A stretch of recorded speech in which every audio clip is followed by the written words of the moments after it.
You are watching MTG Cribs on MTGO Academy featuring RYANCRABBS.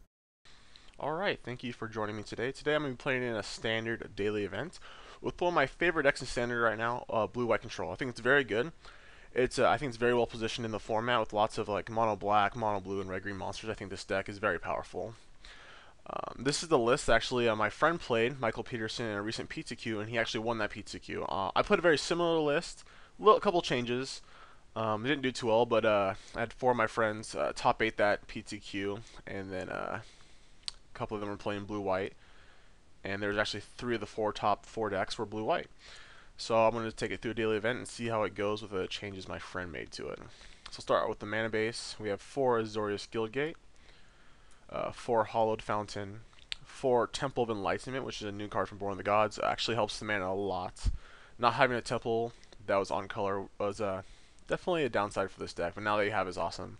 But I'm still playing a Temple of Deceit and a Temple of Silence as because we decided, my friends and I, we decided that you kind of want 6 Skylands. It's okay to have more tap lands because we have actually a lot of lands in this deck. We have 27, so we have a lot of lands that come into play untapped, and just the added bonus of scrying is actually still very powerful. So then we have 4 plains and 5 islands. Then we up the count to 4 Mutavaults. Mutavaults is probably the most powerful card in standard.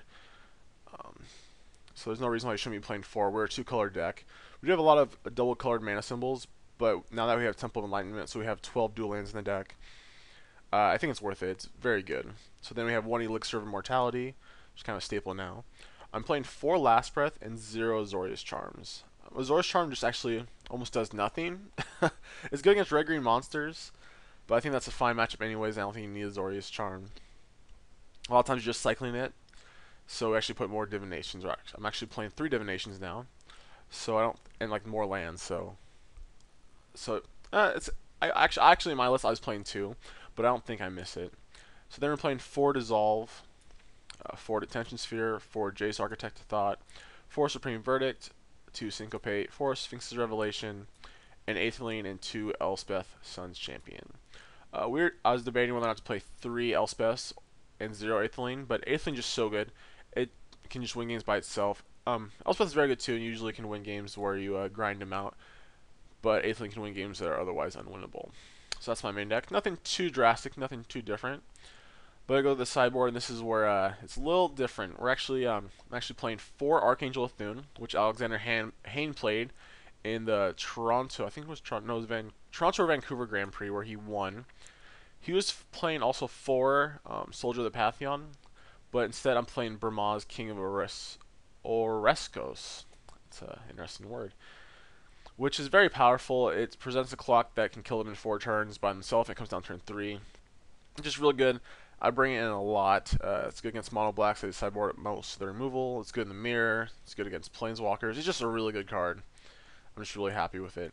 Then also 2 Fade Retribution, which is very powerful in the against white black because it kills Obsidat, Blood Baron, and their Elspeth if they have it. It's also good against red-green monsters because sideboarded games are just trying to grind you out with planeswalkers.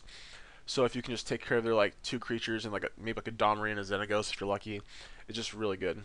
They have 2 Gainsays for mono blue, 2 Glare of Heresy for the mirror, and sometimes you still see mono white online.